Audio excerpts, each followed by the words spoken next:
এই সাকিব গোত্র, মাখজুমি গোত্র, হে ইমানদারেরা, যদি তোমরা যেই ইমানদারের দাবি করতেছ, তোমরা যদি প্রকৃতপক্ষে ইমানদার হয়ে থাকো, তাহলে সুদের কারবারের যে বাকি টাকা আছে সব কিছু ছেড়ে দাও, সব কিছু ছেড়ে দাও। যখন তাদের কাছে এই কথা বলা হলো, তারা সাথে সাথে কাল বিলম্ব না করে তারা বলে ফেললো, নাহনু মুমিনুনা, আমরা তো পরিপূর্ণ ইমানদার, আমরা আজকের পরের থেকে আর কখনোই সুদের কাজের ভিতরে লিপ্ত হব না। সুদের ব্যাপারে তিনটা জিনিস জানবো ইনশাল্লাহ। এক নাম্বার হচ্ছে সুদের অর্থ কি, সুদ কাকে বলে।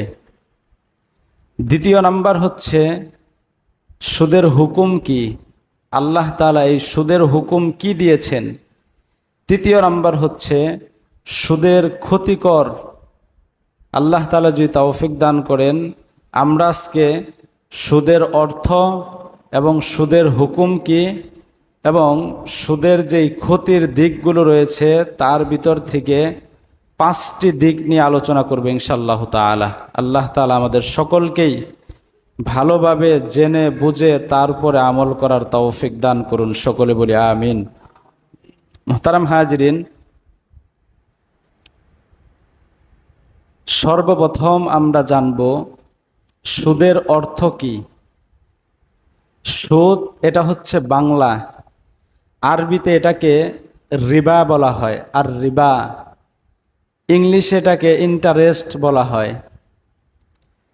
রিবা শব্দের অর্থ হচ্ছে আজিয়াদা, বৃদ্ধি, অতিরিক্ত। অর্থাৎ আমরা যদি সাদা মাঠাভাবে সোজা সাপটা বাংলা হিসাবে ধরি, সুদ শব্দের শাব্দিক অর্থ হচ্ছে অতিরিক্ত। কি বললাম ভাই? সুদ শব্দের অর্থ হচ্ছে অতিরিক্ত।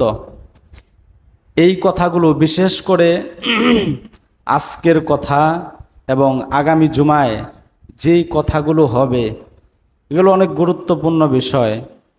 আমাদের মন মানসিকতা হচ্ছে যে বিশেষ করে অধিকাংশ এলাকায় যে সুদের কথা বললেই যে হুজুর সুদের কথা বলল, আর কোনো ওয়াজ পায় নাই দুনিয়াতে খুঁজে।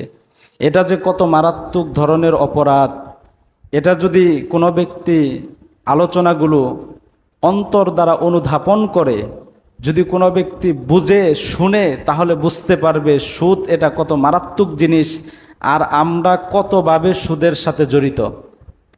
মুহতারাম হাজরিন, আমরা সুদের অর্থ নিয়ে আলোচনা করতেছিলাম।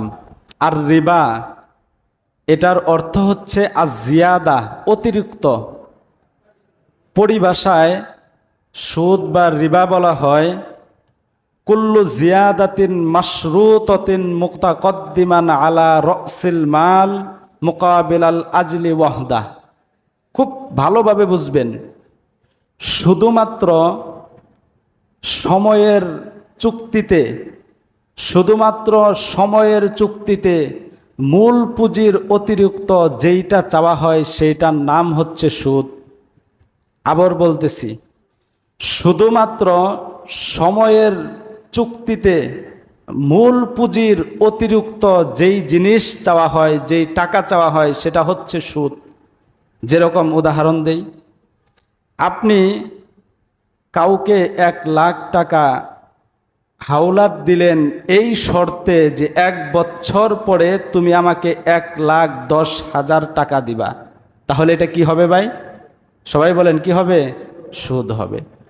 শুধুমাত্র সময়ের চুক্তিতে, অন্য কোনো চুক্তি নাই। যদি বলা হয় যে আমাকে 2,000 টাকা, আমি তোমাকে 2,000 টাকা ধার দিলাম, এটা 1 সপ্তাহ পর দিলে 2,200 টাকা অর্থাৎ 2200 টাকা দিতে হবে।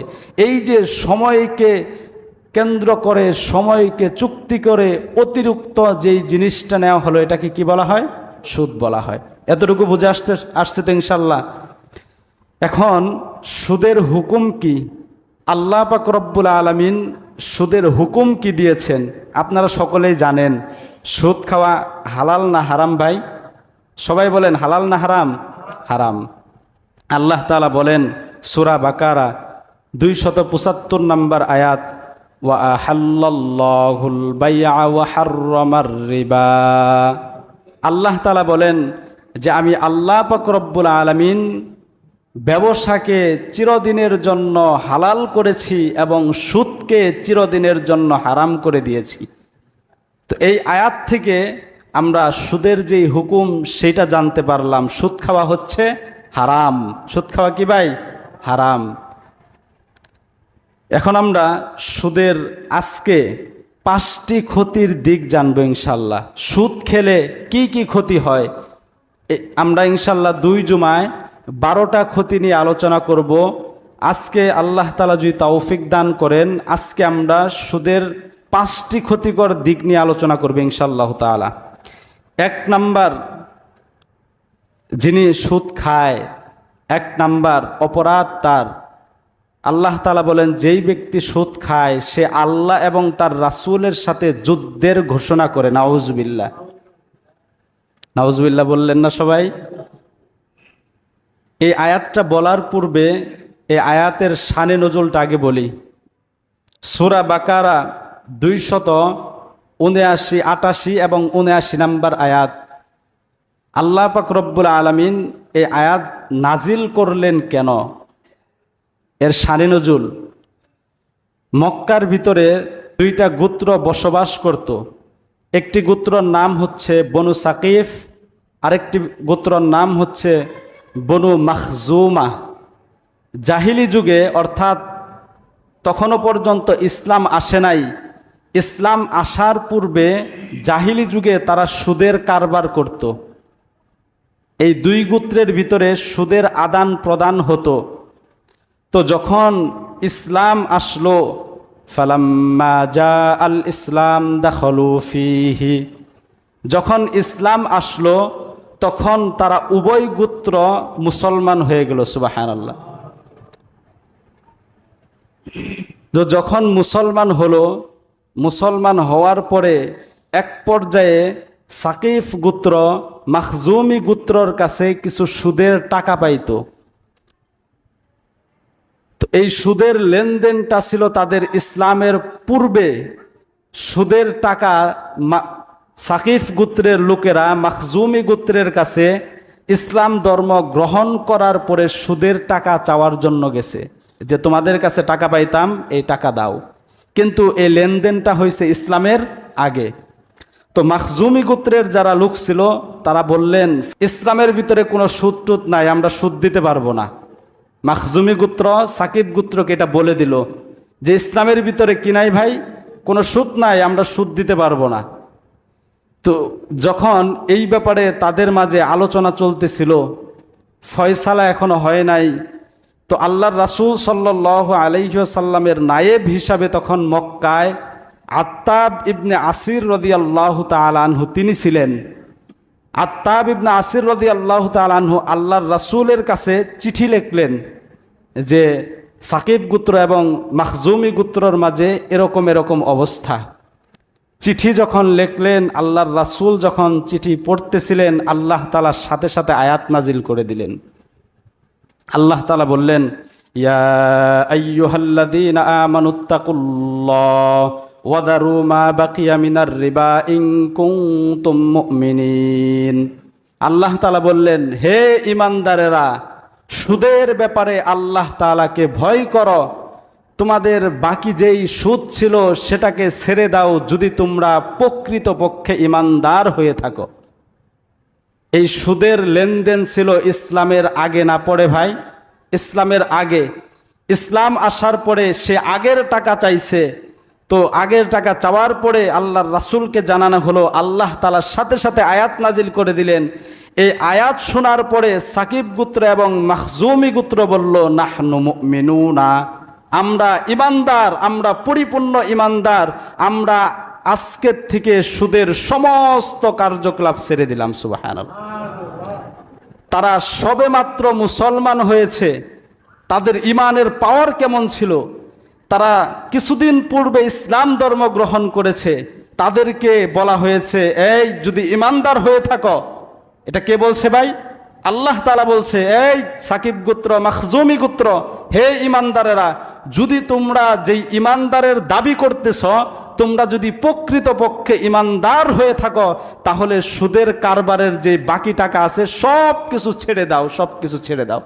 যখন তাদের কাছে এই কথা বলা হলো, তারা সাথে সাথে কাল বিলম্ব না করে তারা বলে ফেললো, নাহনু মিনুনা, আমরা তো পরিপূর্ণ ইমানদার, আমরা আজকের পরের থেকে আর কখনোই সুদের কাজের ভিতরে লিপ্ত হব না। মুহতারাম হাজিরিন, তাদের ইমানের পাওয়ার কেমন ছিল! কিছুদিন পূর্বে তারা ইমান এনেছে, অথচ আমরা মুসলমান, আমাদের বাপ মুসলমান, আমাদের দাদা মুসলমান, পরদাদা মুসলমান, আমাদের 14 পুরুষ মুসলমান, তারপরেও আমরা সুদের কারবারগুলো ছাড়তে পারি না। বড় আফসোস। তাহলে চিন্তা করেন আমাদের ইমানের পাওয়ার কেমন, আর সাহাবাই কেরামের ইমানের পাওয়ার কেমন ছিল। আল্লাহ পাক রব্বুল আলামিন বলছেন সূরা বাকারা 279 নম্বর আয়াত, আল্লাহ তাআলা বলেন, তাদেরকে ধমকি দেওয়ার মাধ্যমে আমাদেরকে ধমকি দিয়ে আল্লাহ তাআলা বলছেন, ফাইল্লাম তাফআলু ফাযানু বিহারবিম মিনাল্লাহি ওয়া রাসূলিহি, হে ইমানদারেরা শুনে রাখো, যদি তোমরা সুদের কাজ থেকে বিরত না থাকো, যদি তোমরা সুদের কাজ থেকে বিরত না থাকো, তাহলে তোমরা আল্লাহ এবং তার রাসূলের সাথে যুদ্ধের ঘোষণা করে দিলে। নাউযুবিল্লাহ। এই কথা শোনার পরেও যদি তোমরা বিরত না থাকো, তাহলে তোমরা আল্লাহ এবং তার রাসূলের সাথে যুদ্ধের ঘোষণা করে দিলা। ইবনে আব্বাস রাদিয়াল্লাহু তাআলা আনহু বলেন, কিয়ামতের ময়দানে ইয়াকালু ইয়াউমাল কিয়ামাতি লিআকিলির রিবা খুয সিলাহাকা লিল হারবি। আব্দুল্লাহ ইবনে আব্বাস রাদিয়াল্লাহু তাআলা আনহু বলেন, কিয়ামতের ময়দানে সুদখোরকে বলা হবে, তুমি তোমার অস্ত্র নাও, আল্লাহ তাআলার সাথে যুদ্ধ করার জন্য তুমি রেডি হয়ে যাও। যেই কিয়ামতের ময়দানে ইয়া নাফসি নবীরা পর্যন্ত করবে, সেই দিন সুদখোরকে বলা হবে, তুমি তোমার সুদ নামক অস্ত্র নাও আমার সাথে যুদ্ধ করার জন্য। মুহতারাম হাজরিন, ইবনে আব্বাস রাদিয়াল্লাহু তাআলা আনহু তিনি আরো বলেন, যদি কোনো ব্যক্তি সুদের উপরে ইস্তেকামত থাকে, সুদের উপরে কায়েম থাকে, সে সুদ খাচ্ছে তো খাচ্ছে, সুদ থেকে ফিরে আসতেছে না, তাহলে যিনি মুসলমানদের নেতা হবে, রাষ্ট্রপ্রধান হবে, তার দায়িত্ব হচ্ছে যিনি সুদ খাচ্ছে তাকে তাওবার দিকে ডাকবে, পুলিশ দিয়ে তাকে গ্রেফতার করে বলবে, এই সুদ খাওয়া যাবে না, সুদের কাজ করা যাবে না, এগুলোর থেকে বিরত থাকতে হবে। তারপরেও যদি সে বিরত না হয়, ইবনে আব্বাস রাদিয়াল্লাহু তাআলা আনহু বলেন, দরাবা উনুকুহু, তাহলে যিনি মুসলমান শাসক থাকবেন তিনি তার গর্দান উড়িয়ে দিবে, অর্থাৎ তাকে হত্যা করে ফেলবে। তাহলে সুদের শাস্তি দুনিয়াতে দুইটা। এক নাম্বার, যিনি রাষ্ট্রপ্রধান হবে তার জন্য উচিত হচ্ছে যিনি সুদ খায়, সুদের উপরে লাগাতার জমে রয়েছে, তাকে এনে বুঝাবে যে এই সুদ খাওয়া যাবে না, ডর দেখাবে, পানিশমেন্ট দিবে, সুদ থেকে ফিরে আসতে বলবে। আর যদি ফিরে না আসে, রাষ্ট্রপ্রধানের দায়িত্ব হচ্ছে তাকে হত্যা করে দেওয়া। যদি ইসলামী খেলাফত ব্যবস্থা থাকে তাহলে এই যে হুকুম এটা চালু থাকবে, কেউ সুদ খেতে পারবে না। সুদ খাওয়া হচ্ছে আল্লাহ এবং তার রাসূলের সাথে যুদ্ধের ঘোষণা করে দেওয়া। মুহতারাম হাজরিন, আল্লাহ পাক রব্বুল আলামিন আমাদের সকলকেই বুঝার তৌফিক দান করুন। প্রথম নাম্বার, যিনি সুদ খাবে তিনি আল্লাহ এবং তার রাসূলের সাথে যুদ্ধের ঘোষণা করে দিল।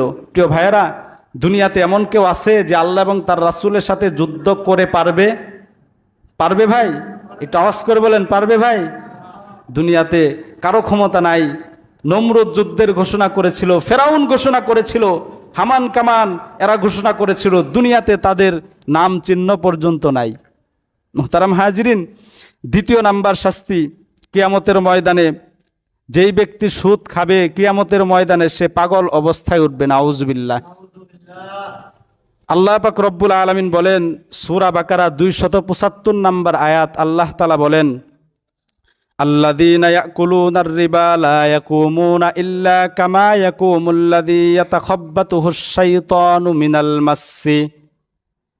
আল্লাহ পাক রব্বুল আলামিন বলেন, যেই ব্যক্তি সুদ খাবে কিয়ামতের ময়দানে সে পাগল অবস্থায় উঠবে। যেরকম জিন ধরার কারণে মানুষ পাগলামি করে, জিনের রোগী কাউকে যদি জিনে ধরে সে পাগলামি করে না, উল্টাপাল্টা কথা বলে না, কিয়ামতের ময়দানে যারা সুদ খেয়েছে, কিয়ামতের ময়দানে তারা পাগল অবস্থায় উঠবে। হাজার হাজার লক্ষ লক্ষ কোটি কোটি মানুষ যারা আদম আলাইহিসসালাতু ওয়াসসালাম থেকে নিয়ে শুরু করে কিয়ামত পর্যন্ত যত মানুষ আসবে, সুদখোরকে দেখলেই চিনতে পারবে যে এ হচ্ছে সুদখোর। কিয়ামতের ময়দানে সে পাগলের মতো করবে, পাগল অবস্থায় সে উঠবে। ইবনে আব্বাস রাদিয়াল্লাহু তাআলা আনহু বলেন, ইউবাসু ইয়াউমাল কিয়ামাতি আকিলুর রিবা ইউবাসু ইয়াউমাল কিয়ামাতি মাজনুনান ইউখনাক। কিয়ামতের ময়দানে শ্বাসরুদ্ধ অবস্থায়, পাগল অবস্থায় সুদখোরকে উঠানো হবে। সে মানুষের গলার ভিতরে ফাঁসি লাগাইলে যেরকম শব্দ করে না, খক খক শব্দ করে, কিয়ামতের ময়দানে যেই ব্যক্তি সুদ খাবে সে পাগলামি করতে করতে মনে হবে তার গলার ভিতরে কেউ মনে হয় রশি লাগাইয়া তারপরে তাকে উঠানো হয়েছে, এরকম অবস্থায় সে উঠবে। এরকম অবস্থা তার কেন হবে? আল্লাহ তাআলা বলছেন, যালিকা বিআন্নাহুম ক্বালু ইন্নামাল বাইউ মিসলুর রিবা। সে বলতো যে ক্রয় বিক্রয় এটা তো সুদের মতোই। আল্লাহ পাক রব্বুল আলামিন বলছেন, ওয়া আহাল্লাল্লাহুল বাইআ ওয়া হাররামার রিবা।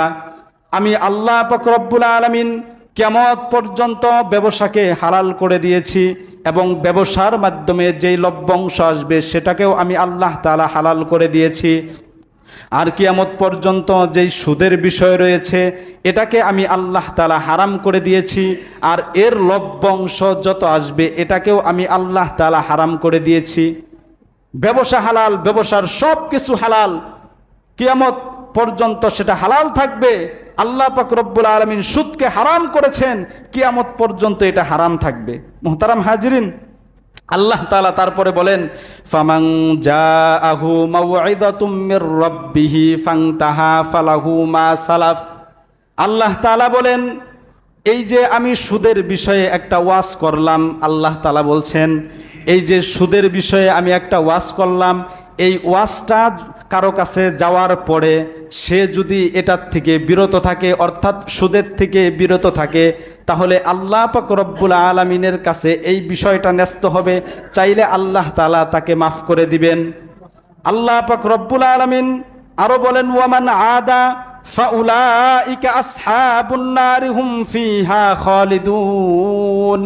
কিন্তু যাদের কাছে এই বার্তাটা পৌঁছানোর পরেও আপনাদের কাছে এই যে আল্লাহ তাআলার কোরআনের আয়াত আমি বলছি, বলার পরে যারা সুদ খেয়েছে যদি বিরত থাকে, আল্লাহ বলেন আমি মাফ করে দিব। কিন্তু ফামান আদা, যদি এটা শোনার পরেও তারা এর থেকে বিরত না থাকে, ফাউলাইকা আসহাবুন নার হুম ফিহা খালিদুন, তাহলে তারা জাহান্নামের ভিতরে থাকবে এবং জাহান্নামের ভিতরে তারা চিরস্থায়ীভাবে থাকবে। নাউজুবিল্লাহ। জাহান্নামে তো থাকবেই, চিরস্থায়ীভাবে তারা জাহান্নামের ভিতরে থাকবে। মুহতারাম হাজিরিন, 3 নাম্বার আল্লাহ তাআলা বলেন যারা সুদ খাবে আল্লাহ তাআলা তাদের নিয়ামত ছিনিয়ে নেবে। নাউজুবিল্লাহ। নাউজুবিল্লাহর আওয়াজ নাই, নাউজুবিল্লাহ বলবেন না ভাই? যারা সুদ খাবে এদের যত নিয়ামত রয়েছে আল্লাহ তাআলা বলেন এদের ভালো ভালো নিয়ামতগুলোকে আমি আল্লাহ তাআলা ছিনিয়ে নিব। খুব ভালোভাবে শুনেন ভাইয়েরা, অনেকেই হয়তো সুদের কারবারের সাথে লিপ্ত আছে। এই কথাগুলো কেন শুনতে হবে আপনাদেরকে বুঝাই, বোঝানোর জন্য বলি। ছোট বাচ্চা এর কাছে পানি আর আগুনের কোনো পার্থক্য আছে? কথা বলেন, পানি আর আগুনের পার্থক্য আছে? এর কাছে গিরু পানি কি আর বুক পানি কি? আপনি নিয়ে যদি এই যে মাঠের ভিতরে পানি জমে এখানে ছাইরা দিলেও সে হাত দিয়ে লাড়বে, আর যদি আপনাদের ওই যে বিলের কাছারে নিয়ে ছাইরা দেন ওখানে যে লাড়ার চেষ্টা করবে। ঠিক বললাম না? ঠিক বললাম ভাই? আগুন আর আলো কোন জিনিস সেটা সে বুঝে না। কারণ কি? তার ভিতরে এই আকল নাই, জ্ঞান বুদ্ধি এটা নাই। আপনাদেরকে আরেকটা উদাহরণ দিলে বুঝবেন। আমাদের করোনা আসছিল না? করোনার সময় ডাক্তাররা গ্লাস পড়েছে, মুখে মুখোশ পড়েছে, কতগুলা মাস্ক পড়েছে, তাই না ভাই? আর আমরা একটাও পরি নাই। কেন তারা পড়েছে? কারণ তারা জানে যে করোনা এমন একটা জিনিস যদি ধরে খবর আছে। কিন্তু আমাদের ভিতরে ওই জ্ঞান নাই যে আরে এটা হইলেই কি না হইলেই কি, বুঝমুই আর কি, সর্দি লাগছে ভালো হয়ে যাবে। যেটা বোঝানো মাকসাদ, জ্ঞান হচ্ছে এমন একটা জিনিস, আপনি যখন জানবেন তখন আপনি সেটার থেকে মানবেন এবং বিরত থাকার চেষ্টা করবেন। আর আপনি যদি নাই জানেন, আপনি মানবেন কি? আপনি করোনা সম্পর্কে জানেনই না, আপনি মাস্কই পরবেন কি আর গ্লাভসই পরবেন কি? বাচ্চা ছেলে তো জানেই না যে আগুন সে ধরলেই কি হবে আর আলো ধরলেই কি হবে। এই জন্য তো মুসা আলাইহিস সালাতু ওয়াস সালাম ছোট সময় এক পাশে রাখছে ফেরাউন স্বর্ণ, আরেক পাশে রাখছে হচ্ছে আগুন। মুসা আলাইহিস সালাতু ওয়াস সালাম গিয়া আগুনটাকে নিয়ে মুখের ভিতরে দিছে। তার আকল হয় নাই, আল্লাহ তাকে আকল দেন নাই, যদি এটা ভিন্ন বিষয়, কিন্তু ছোট বাচ্চা, তার বুঝার ক্ষমতা নাই। এজন্য প্রিয় ভাইয়েরা, যখন আপনি বুঝবেন, যখন আপনি শুনবেন যে সুদটা কি মারাত্মক ধরনের অপরাধ, তখন আপনার দিলের ভিতরে খাওয়ার সময় বাড়ি দিবে যে হুজুর তো এই কথাটা বলছিল, তাহলে কেমনে খায়? 1 দিন 2 দিন 3 দিন আপনি বিরত থাকবেন। আর যদি নাই শুনেন তাহলে বুঝবেন কি বিরতও থাকবেন না। এই জন্য প্রিয় ভাইয়েরা, কথাগুলো গুরুত্বর সহকারে শোনা। 3 নাম্বার সুদের ভয়াবহতা। আল্লাহ তাআলা বলেন, যারা সুদ খাবে আমি আল্লাহ পাক রব্বুল আলামিন তাদের থেকে নিয়ামত ছিনিয়ে নিব। নাউজুবিল্লাহ বলেন। সূরা নিসা 160 এবং 61 নাম্বার আয়াত, আল্লাহ পাক রব্বুল আলামিন বলেন, ফাবিজুলমিহিম মিনাল্লাযীনা হাদু হাররামনা আলাইহিম তাইয়্যিবাতিন উহিল্লাত লাহুম। আল্লাহ তাআলা বলেন, ইহুদিদের জুলুমের কারণে আমি তাদের উপরে উত্তম খাবারগুলোকে হারাম করে দিয়েছিলাম, যেই খাবারগুলো তাদের জন্য হালাল ছিল। ইহুদিদের 1 নাম্বার অপরাধ ছিল, যেই অপরাধের কারণে আল্লাহ পাক রব্বুল আলামিন তাদের জন্য হারাম বস্তু, হালাল বস্তুগুলোকে তাদের জন্য হারাম করে দিয়েছিল। তার ভিতরে 1 নাম্বার অপরাধ হচ্ছে তারা জুলুম করত মানুষের উপরে। 2 নাম্বার অপরাধ, ফাবিসাদ্দিহিম আন সাবিলিল্লাহি কাসীরা, তারা মানুষদেরকে আল্লাহ তাআলার রাস্তায় অধিক পরিমাণের বাধা প্রদান করত। মানুষদেরকে নামাজ পড়তে গেলে টিটকারি দেয়, তবলিগে গেলে টিটকারি দেয়, মাহফিলগুলো বন্ধ করে দেওয়া হয়। অধিক পরিমাণের মানুষদেরকে আল্লাহর রাস্তা থেকে বাধা প্রদান করত। 3 নাম্বার তাদের অপরাধ ছিল ওয়া আখযিহিমুর রিবা ওয়া ক্বাদ নুহু, তারা সুদ গ্রহণ করত, যেই সুদ থেকে আল্লাহ তাদেরকে নিষেধ করেছিল। নিষেধ করার পরেও তারা সুদ গ্রহণ করত। 4 নাম্বার, ওয়া আকলিহিম আমওয়ালান নাস বিল বাতিল, 4 নাম্বার, তারা মানুষের সম্পদগুলোকে অন্যায়ভাবে ভক্ষণ করত। এই 4টা অপরাধের কারণে বনি ইসরাইলের থেকে আল্লাহ তাআলা বহু নিয়ামতগুলোকে, হালাল নিয়ামতগুলোকে হারাম করে দিয়েছিল। তার ভিতরে একটা হচ্ছে তারা সুদ গ্রহণ করত। মোহতারাম হাজরিন, এখন বলবেন যে হুজুর আমাদের তো আর এখন ওহী আসবে না, নবী তো শেষ, আমাদের উপরে আল্লাহ কিভাবে আল্লাহ তাআলা আমাদের উপরে নিয়ামতগুলোকে হারাম করে দিবেন? মোহতারাম হাজরিন, এই যে দেখেন না, যারা সুদ খায় দেখবেন যে অনেক বড় লোক হয়ে গেছে। এক সময় এমন এক অসুখ হয়েছে, ডাক্তার বলতেছে যে যাও খাওয়া ছাড়া আর কোনো কিছু খাওয়া যাবে না। কি খাইতে হবে ভাই? যাও খাইতে হবে, 2টা রুটি ছাড়া আর কোনো কিছু খাওয়া যাবে না। এই যে তার জন্য আল্লাহ তাআলা সমস্ত কিছু হালাল করেছিল, কিন্তু এমন এক অসুখ আল্লাহ দিয়া দিছে, এই অপরাধের কারণে দুনিয়ার সমস্ত জিনিস তার উপর হারাম হয়ে গেছে। যদিও আল্লাহ হারাম করে নাই, কিন্তু সে নিজে নিজেই এগুলোর থেকে বাদ দিয়ে দিছে। ডাক্তার বলছে যে খাওয়া যাবে না, বাঁচবেন না। এই জন্য মুহতারাম হাজরিন, সুদ খেলে আল্লাহ পাক রব্বুল আলামিন নিয়ামত থেকে বঞ্চিত করেন। হাজারো লক্ষ কোটি নিয়ামত থেকে আপনাকে আল্লাহ তাআলা বের করে দিবেন। 4 নাম্বার অপরাধ, যারা সুদ খায়, 4 নাম্বার অপরাধ, কিয়ামত পর্যন্ত তারা রক্তের নদীতে সাঁতার কাটবে। নাউজুবিল্লাহ। বুখারী শরীফ 1386 নাম্বার হাদিসের বর্ণনা, লম্বা, বিশাল লম্বা একটা হাদিস। আল্লাহ রাসূল সাল্লাল্লাহু আলাইহি ওয়াসাল্লামের একটা অভ্যাস ছিলেন, তিনি ফজরের নামাজ পড়ার পরে মুসল্লিদের দিকে ঘুরে বসতেন। এই যে সব জায়গায় ইমাম সাহেবরা ফজরের পরে, আসরের পরে এই যে মুসল্লিদের দিকে ঘুরে বসে, এই অভ্যাস এটা আল্লাহর রাসূল সাল্লাল্লাহু আলাইহি সাল্লামের ছিলেন। এটা আল্লাহর রাসূলের একটা সুন্নাহ, ঘুরে বসতেন আল্লাহর রাসূল। তো একদিন আল্লাহ রাসূল সাল্লাল্লাহু আলাইহি সাল্লাম সাহাবায়ে কেরামদেরকে জিজ্ঞাসা করলেন, তোমরা কি কোনো স্বপ্নে দেখেছো গত রাত্রিতে? সাহাবায়ে কেরাম বললেন যে না ইয়া রাসূলুল্লাহ। তো আল্লাহর রাসূল বললেন, গত রাত্রে আমি একটা স্বপ্ন দেখেছি, আমি কি তোমাদেরকে সেটা বলবো? সাহাবায়ে কেরাম বললেন, ইয়া রাসূলুল্লাহ, অবশ্যই বলবেন। তো আল্লাহর রাসূল সেই স্বপ্ন বলা শুরু করছেন। যে স্বপ্ন বলা আরম্ভ করছেন, আল্লাহ রাসূল বললেন যে দুইজন ব্যক্তি এসে আমাকে ধরে নিয়ে যাচ্ছে। তো এই যে নিয়ে যাচ্ছে, এক এক সময় এক এক জিনিস আমাকে দেখানো হচ্ছে।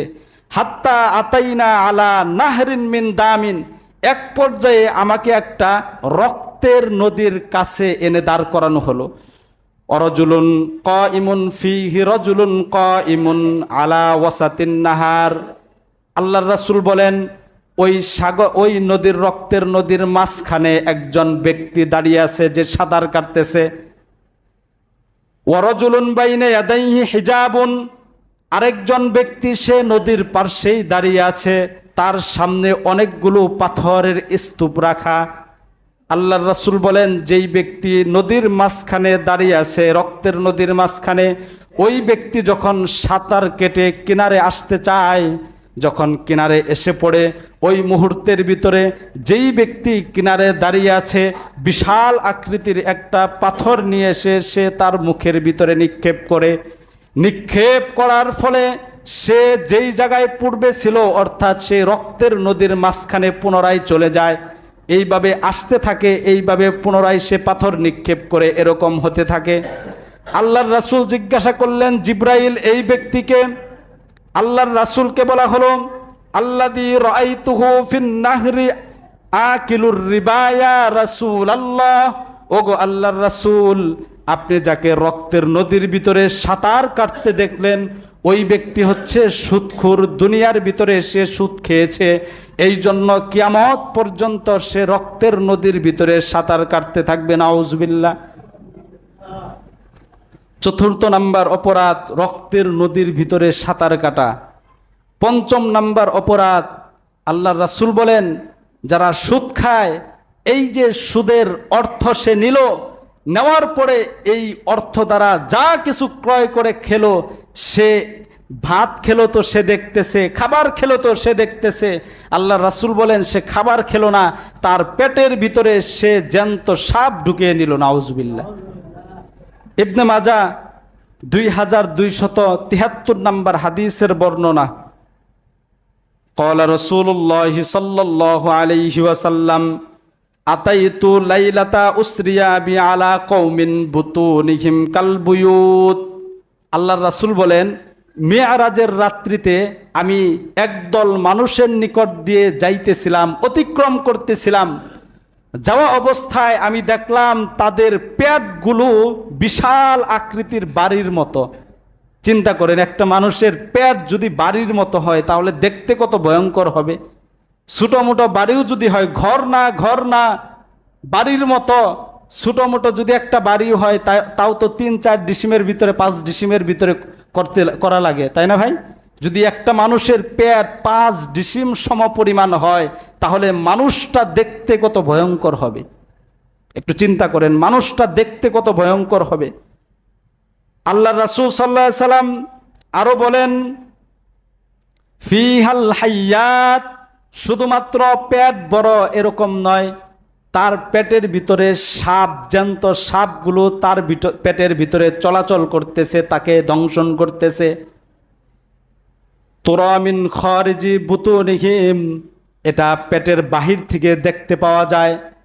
কোনো মানুষ যদি তাদের কাছ দিয়ে অতিক্রম করে, বিশাল আকৃতির পেটের ভিতরে জীবন্ত সাপগুলো ঘোরাফেরা করতেছে, এটা পেটের বাহির থেকে দেখা যাচ্ছে। কত ভয়ঙ্কর অবস্থা! এক তো হচ্ছে বিশাল আকৃতির পেট, দ্বিতীয়ত হচ্ছে পেটের ভিতরে বিশাল বড় বড় সাপ এরকম দৌড়াদৌড়ি পারতেছে, তাকে ধ্বংসন করতেছে। আল্লাহর রাসূল সাল্লাল্লাহু আলাইহি সাল্লাম জিজ্ঞাসা করলেন, মানহা উলা ইয়া জিব্রাইল, হে জিব্রাইল, এরা কারা? কি এমন অপরাধ তারা দুনিয়ার ভিতরে করেছিল যার কারণে তাদেরকে এরকম কঠিন শাস্তি দেওয়া হচ্ছে? জিব্রাইল আলাইহিস সালাতু ওয়াস সালাম তখন বললেন, হা উলাই আকালাতুর রিবা ইয়া রাসূলুল্লাহ। ওগো আল্লাহর রাসূল, এরা দুনিয়ার ভিতরে থেকে থেকে মানুষের উপরে জুলুম করে, অত্যাচার করে সুদ গ্রহণ করত, সুদ খেত। এরা হচ্ছে এই সমস্ত লোক, সুদ খাওয়ার কারণে তাদের পেটের অবস্থা এমন হয়েছে এবং তাদের পেটের ভিতরে সাপগুলো ঘোরাফেরা করতেছে, কিয়ামত পর্যন্ত তাদের এই অবস্থা চলতেই থাকবে। নাউজুবিল্লাহ। মুহতারাম হাজরিন, প্রিয় ভাইয়েরা, একটু চিন্তা করেন যদি আমাদের অবস্থা এমন হয়ে যায়, বিশেষ করে আমরা যারা সুদের ধারের কাছে নাই তারা তো কখনো ধারের কাছে যাবই না। আর যদি কোনো ভাই এরকম কাজের ভিতরে লিপ্ত থাকেন, আল্লাহর হস্তে বলি এই কাজের থেকে বিরত থাকেন। রিবার 6 নাম্বার ক্ষতি। আল্লাহর রাসূল সাল্লাল্লাহু আলাইহি ওয়াসাল্লাম বলেন, এই রিবা অর্থাৎ সুদ, এটা মানুষকে ধ্বংস করে দেয়। বুখারী শরীফ 2766 নাম্বার হাদিসের বর্ণনা। আল্লাহর রাসূল সাল্লাল্লাহু আলাইহি ওয়াসাল্লাম বলেন, ইজতানিবুস সাবআল মুবিকাত। 7টি জিনিস এমন রয়েছে যেই 7টি জিনিস মানুষকে ধ্বংস করে দেয়। 1 নাম্বার আশশিরকু বিল্লাহ, আল্লাহ তাআলার সাথে শিরিক করা। 2 নাম্বার ওয়াসসিহরু, জাদু করা, এটা মানুষকে ধ্বংস করে দেয়। শত্রুকে সামনাসামনি কিছু বলতে পারে না, জাদু করে দেয়। জাদু করে মানুষের বিবাহ আটকিয়ে দেয়। জাদু করে মানুষকে মৃত্যুর দিকে ঠেলে দেয়। আল্লাহ রাসূল বলেন, জাদু করা এটা নিজেকে ধ্বংস করা। 3 নাম্বার ওয়াকাতলুন নাফসিল্লাতি হারামাল্লাহু ইল্লা বিল হাক্কি, অন্যায়ভাবে কাউকে হত্যা করা। 4 নাম্বার ওয়া আকলুর রিবা, সুদ খাওয়া। 5 নাম্বার ওয়া আকলু মালিল ইয়াতামা, এতিমের মাল ভক্ষণ করা। আপনারা 2 ভাই ছিলেন, এক ভাই মারা গেছে, ভাইয়ের ছোট ছোট বাচ্চা আছে। এখন চিন্তা করেন ভাইয়ের এই ভাতিজার সম্পদ কিভাবে খাওয়া যায়। এতিমের মাল ভক্ষণ করা, এটা নিজেকে ধ্বংস করা। আল্লাহ তাআলা বলেন, আল্লাযীনা ইয়াকুলুনা আমওয়ালাল ইয়াতামা যুলমান ইন্নামা ইয়াকুলুনা ফি বুতুনিহিম নারা, যারা এতিমের সম্পদ ভক্ষণ করবে, এতিমের সম্পদ খেলো, আল্লাহ তাআলা বলেন তারা এতিমের সম্পদ খায় নাই, বরংস নিজেদের পেটের ভিতরে জাহান্নামের আগুন খেয়েছে তারা। এতিমের সম্পদ খাওয়া মানে জাহান্নামের আগুন খাওয়া। 6 নাম্বার ওয়াতাওয়াল্লি ইয়াউমাজ জাহফি, যুদ্ধের ময়দান থেকে পলায়ন করা। 7 নাম্বার ওয়াকাযফুল মুহসানাতিল মুমিনাতিল গাফিলাত, কোন সতী সাথী নারীকে জিনাহের অপবাদ দেওয়া। এই 7টি গুনাহ হচ্ছে ধ্বংসাত্মক গুনাহ। তার ভিতরে একটি হচ্ছে সুদ খাওয়া, এটাও ধ্বংসাত্মক গুনাহ। সুদ খেলে মানুষ ধ্বংস হয়ে যায়, তার আগামী প্রজন্ম ধ্বংস হয়ে যায়। 7 নাম্বার আল্লাহ রাসূল বলেন, সুদ খাওয়ার কারণে এলাকার ভিতরে দুর্ভিক্ষ দেখা দেয়। সুদ খাওয়ার কারণে জমির ফসল কমে যায়। সুদ খাওয়ার কারণে ছোট ছোট বাচ্চারা মার দুধ পায় না। সুদ খাওয়ার কারণে নদীর মাছ কমে যায়। সুদ খাওয়ার কারণে বিভিন্ন গাছের ফসলাদি কমে যায়। আল্লাহ রাসূল সাল্লাল্লাহু আলাইহি ওয়াসাল্লাম বলেন, মুসনাদে আহমদ 17822 নাম্বার হাদিসের বর্ণনা, মা মিন কওমিন ইয়াযহারু ফীহিমুর রিবা ইল্লা উখিযু বিসসানাতি। আল্লাহর রাসূল বলেন, যেই কওমের ভিতরে সুদের প্রচলন বেড়ে যায়, সুদ খাওয়া বেড়ে যায়, আল্লাহ পাক রব্বুল আলামিন তাদেরকে দুর্ভিক্ষ দেন, ফসল আদি কম দেন। আল্লাহর রাসূল আরো বলেন, মা মিন কওমিন ইয়াযহারু ফীহিমুর রাশা ইল্লা উখিযু বিররুবি। আর যে এলাকার ভিতরে, যেই কওমের ভিতরে ঘুষের কারবার বেড়ে যায়, সেই এলাকার যারা সাহসী পুরুষ ছিল, আল্লাহ পাক রব্বুল আলামিন তাদেরকে কাপুরুষ বানায়া দেয়। ঘুষ খাইলে মানুষ কাপুরুষ হয়ে যায়, তাদের অন্তরের ভিতরে ভয় ঢুকে যায়। বিররুবি, আল্লাহ তাআলা তাদের অন্তরের ভিতরে ভয় ঢুকিয়ে দেন। 8 নাম্বার, আল্লাহ রাসূল সাল্লাল্লাহু আলাইহি সাল্লাম বলেন, যারা সুদ খায়, যে কোনোভাবে সুদের ব্যবসার সাথে লিপ্ত থাকে, আল্লাহ রাসূল সাল্লাল্লাহু আলাইহি সাল্লামের লানত, অভিশাপ তাদের উপরে। মুসলিম শরীফ 1598 নাম্বার হাদিসের বর্ণনা, লাআনা রাসূলুল্লাহি সাল্লাল্লাহু আলাইহি ওয়াসাল্লাম আকিলুর রিবা ওয়া মুকিলুহু ওয়া কাতিবুহু ওয়া শাহিদাইহি ওয়া ক্বালা হুম সাওয়াউন। আল্লাহর রাসূল সাল্লাল্লাহু আলাইহি সাল্লাম বলেন, যারা সুদ খেলো, যারা সুদের ব্যাপারটা, যারা সুদ প্রদান করলো, সুদ খেলো, যারা সুদ দিল, যারা সুদের বিষয়ে লেখালেখি করলো এবং যারা সুদের ব্যাপারে সাক্ষী দিল, আল্লাহর রাসূল বলেন সকলের উপর আল্লাহর রাসূলের লানত, নাউজুবিল্লাহ। সকলের উপরে আল্লাহর রাসূলের লানত। 9 নাম্বার ক্ষতি, আল্লাহর রাসূল সাল্লাল্লাহু আলাইহি সাল্লাম বলেন, যারা সুদ খায়, যারা সুদ খেলো, এরা নিজের মার সাথে জিনা করলো, নাউজুবিল্লাহ। যারা সুদ খেলো, এরা নিজের মার সাথে জিনাহের কাজের ভিতরে লিপ্ত হলো। ইবনে মাজাহ 2274 নাম্বার হাদিসের বর্ণনা, ক্বালা রাসূলুল্লাহি সাল্লাল্লাহু আলাইহি ওয়াসাল্লাম আর-রিবা 70 হুবান। আল্লাহর রাসূল বলেন, সুদের 70-এর চাইতেও একাধিক শাখা রয়েছে। 70-এর চাইতে বেশি সুদের শাখা রয়েছে।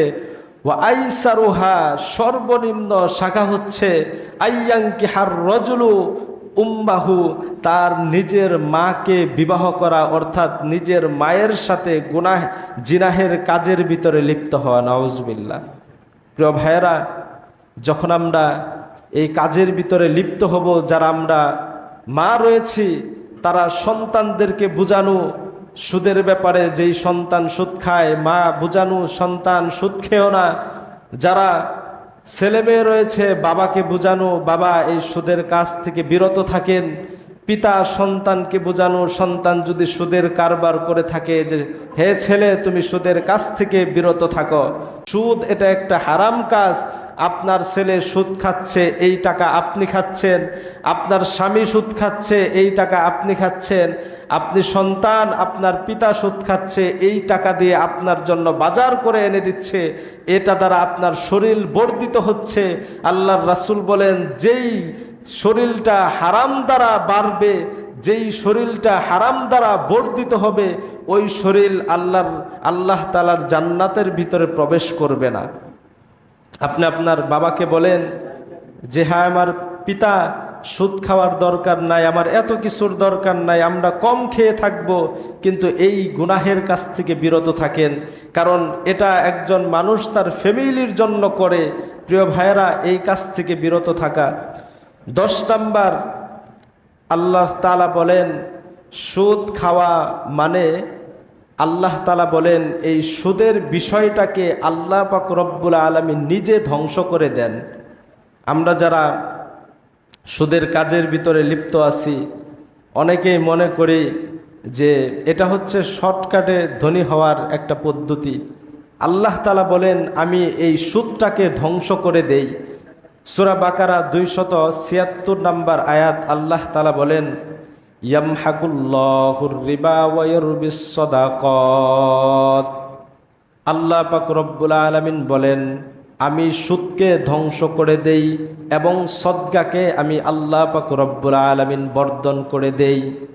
আল্লাহ তাআলা বলছেন, আমি নিজে সুদকে ধ্বংস করে দেই। ইবনে কাসির রহমাতুল্লাহি আলাই এটার 2টা ব্যাখ্যা করেছেন। 1 নম্বর ব্যাখ্যা হচ্ছে, ইম্মা বিআইয়ুযহিবা বিল কুল্লিয়াতি মিন ইয়াদি সাহিবিহি, সুদকে যে আল্লাহ পাক রব্বুল আলামিন ধ্বংস করে দেন, এর 1 নম্বর অর্থ হচ্ছে যিনি সুদ খায় তার সমস্ত টাকা পয়সাকে আল্লাহ তাআলা ধ্বংস করে দিবেন, নাউজুবিল্লাহ। সমস্ত টাকা পয়সাকে ধ্বংস করে দিবেন, 1 নাম্বার। দ্বিতীয় নাম্বার হচ্ছে, দেখা যাচ্ছে বাহ্যিকভাবে ধ্বংস হচ্ছে না, বাহ্যিকভাবে দেখা যাচ্ছে সে অনেক টাকা পয়সার মালিক হয়েছে। দ্বিতীয় নাম্বার হচ্ছে ইয়াহরিমাহু বারকাতা মালিহি ফালা ইয়ানফাহু বিহি। দ্বিতীয় নাম্বার হচ্ছে তার সমুদয় সম্পদ থাকবে, কিন্তু এই সম্পদের মাধ্যমে সে তার কোনো উপকার করতে পারবে না, এই সম্পদের কোনো বরকত থাকবে না, এই সম্পদ দ্বারা সে তার কোনো উপকার করতে পারবে না। দেখা যাবে অনেক সম্পদ, অনেক টাকা পয়সা, কিন্তু এই টাকা পয়সা তার কোনো কাজে আসবে না। এই সুদের বিষয়টার কারণে আল্লাহ তাআলা তাকে দুনিয়ার ভিতরে শাস্তি দিবেন এবং আখেরাতের ভিতরে কঠিন আযাবের ভিতরে আল্লাহ তাআলা গ্রেফতার করবেন। দুনিয়ার ভিতরে শাস্তি 1 নাম্বার, তার বরকত উঠিয়ে নেবেন। দ্বিতীয় নাম্বার হচ্ছে সে এই টাকার মাধ্যমে যেই কাজ করবে সেই কাজের ভিতরে আল্লাহ তাআলা তাকে ধ্বংসের দিকে টেনে নিয়ে যাবেন। ইমাম যারা মুহাদ্দিসিনে কেরাম এরা এই সুদের ব্যাপারে এই টাকার ব্যাপারে বলেন, এই যেই সুদ মানুষ খায় এই টাকাটা সর্বোচ্চ 40 বছর স্থায়ী হয়। কত বছর ভাই? 40 বছর সর্বোচ্চ। তারপরের থেকে ধ্বংস হবেই, তারপরের থেকে এটা ধ্বংস হবেই, এটা আল্লাহ পাক রব্বুল আলামিনের ওয়াদা। আল্লাহ সুবহানাহু ওয়া তাআলা আরো বলেন যে আমরা তো অনেক সময় মনে করি যে অমুকে সুদ খায়া 5 বছরের ভিতরে ধনী হয়ে গেছে।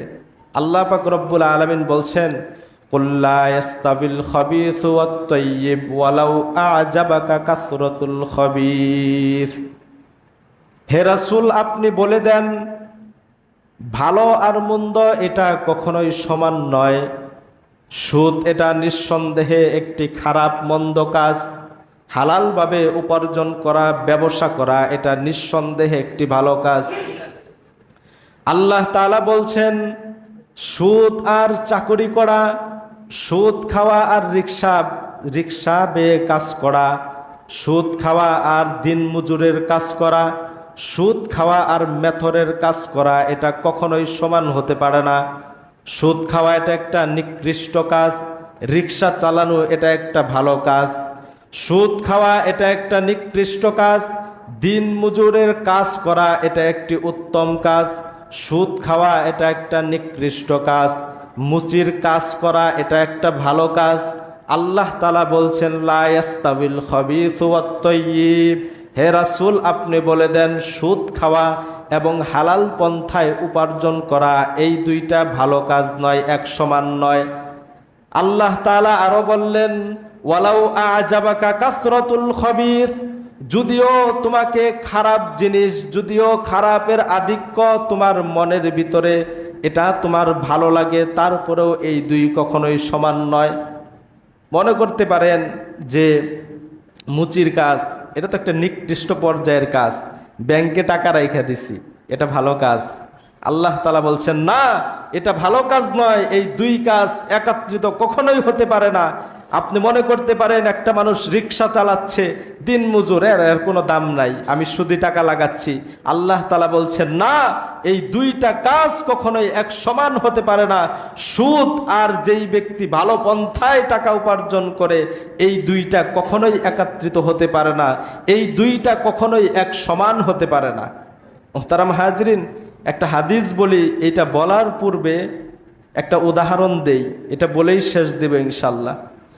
আমরা অনেক সময় বাজার করতে যাই, অনেক তরু তরকারি ক্রয় করি। বিশেষ করে আমরা একটা তরু তরকারি দিয়ে উদাহরণ দেই। বেগুন আমরা ক্রয় করি, হাটের ভিতরে 2 ধরনের বেগুন পাওয়া যায়। কিছু আছে 50 টাকা কেজি, আর কিছু আছে 20 টাকা কেজি। এরকম তারতম্য হয় কিনা ভাই?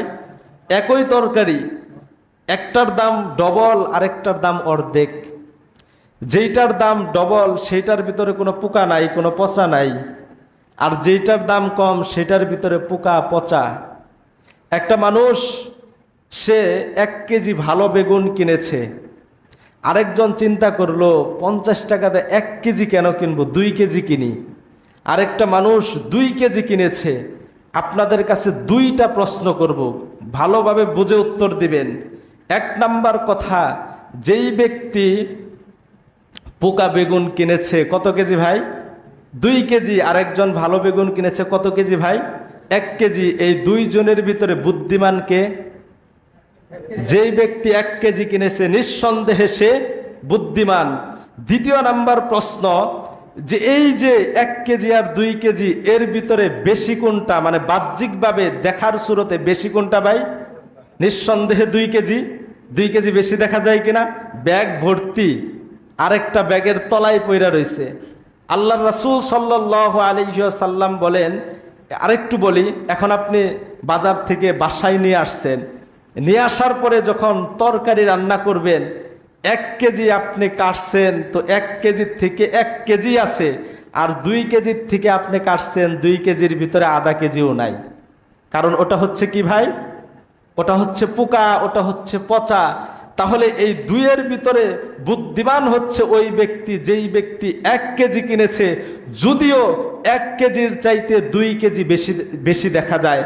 আল্লাহর রাসূল সাল্লাল্লাহু আলাইহি ওয়াসাল্লাম বলেন, ইন্নার রিবা, নিঃসন্দেহে এই সুদের কারবারটা, ইনকাসুর, যদিও বাহ্যিক দৃষ্টিতে এটা বেশি দেখা যায়, যদিও বাহ্যিক দৃষ্টিতে এটা বেশি দেখা যায়, তাসিরু ইলা কিল্লাতিন তাসিরু ইলা কুল্লিন, নিঃসন্দেহে এই সুদের কারবারটা একদিন না একদিন কমের দিকেই যাবে, আল্লাহ তাআলা এটাকে ধ্বংস করেই দিবে।